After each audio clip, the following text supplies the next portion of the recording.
سی pack 2030 تک پاکستان میں 24 لاکھ نئی نوکریاں پیدا اور ملکی آمدن میں 40 ارب ڈالرز کا اضافہ کرے گا اور سن 2050 تک گوادر کی بندرگاہ ملکی معیشت میں سالانہ 200 ارب ڈالرز شامل کرے گی۔ اس ترقی کے سبب 1 کروڑ سے زائد افراد غربت کی زندگی سے نجات حاصل کریں گے۔ یہ سب کیسے ہوگا، اسے جاننے کے لیے سی پیک کا مختصر جائزہ پیش خدمت ہے۔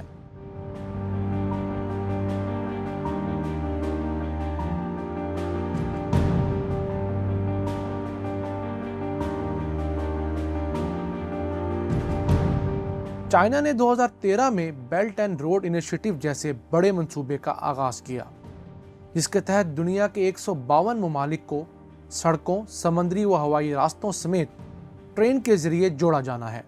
ان ممالک میں 1400 ارب ڈالرز کی انویسٹمنٹ سے بجلی گھر، ڈیمز، صنعتی زونز، ایئرپورٹس، بندرگاہیں، آئل و گیس پائپ لائن سمیت میگا پروجیکٹس شامل ہیں۔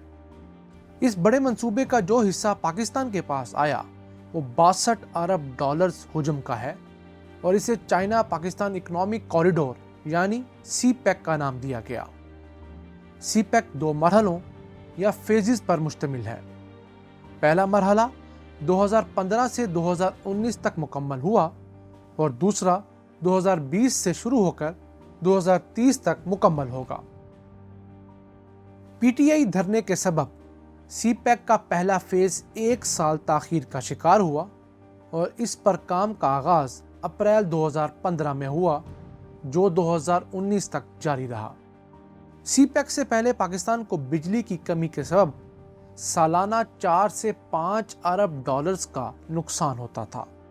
روزانہ 10 سے 12 گھنٹے لوڈ شیڈنگ ہوتی تھی، فیکٹریاں مال بنا نہیں پاتی تھیں تو ایکسپورٹ کیسے کرتی، اور مزدور بے روزگار ہو رہے تھے۔ صرف 5 سالوں میں پاکستان سے 40% ٹیکسٹائل انڈسٹری اور 2 لاکھ پاور لومز بنگلہ دیش منتقل ہوئیں، جس سے ہماری ایکسپورٹس میں 9.5% کمی اور بنگلہ دیش کی ایکسپورٹس میں 14.5% اضافہ ہوا۔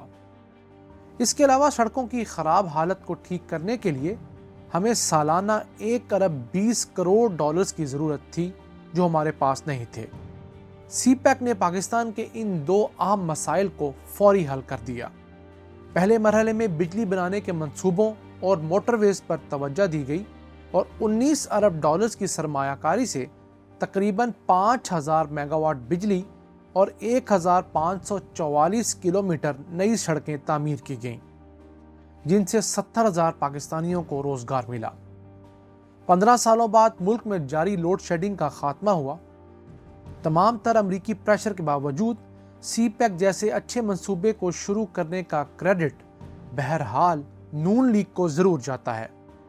البتہ انہوں نے ایک ظلم یہ کیا کہ جو بجلی کے کارخانے لگائے، ایک تو ان کی اکثریت کوئلے پر چلنے والے پلانٹس کی ہے، دوسرا وہ امپورٹڈ کوئلے سے چلنے والے پلانٹس ہیں، جبکہ ہمارے پاس دنیا کے 6 بڑے کوئلے کے ذخائر ہیں۔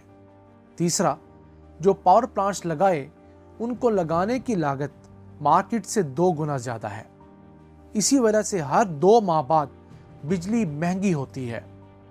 اس کی مثال سندھ حکومت کی جانب سے لگایا جانے والا جام شورو کول پاور پلانٹ ہے، جو صرف 8 لاکھ ڈالر فی میگا واٹ میں لگایا گیا، جبکہ ساہیوال میں لگنے والا coal power plant 14 lakh dollar فی میگا واٹ میں لگا۔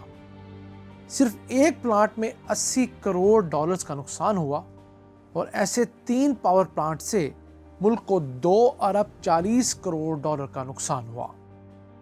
سی پیک کے تحت پشاور سے کراچی تک موٹر وے 90% مکمل ہو چکی ہے، جس میں صرف سکر حیدرآباد 300 کلومیٹر موٹر وے باقی ہے اور وہ بھی اگلے 3 سالوں میں مکمل ہو جائے گی۔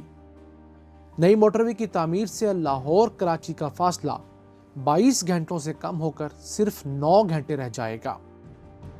یہ موٹر ویز تو وہ ہیں جو زمین پر بنائی گئیں۔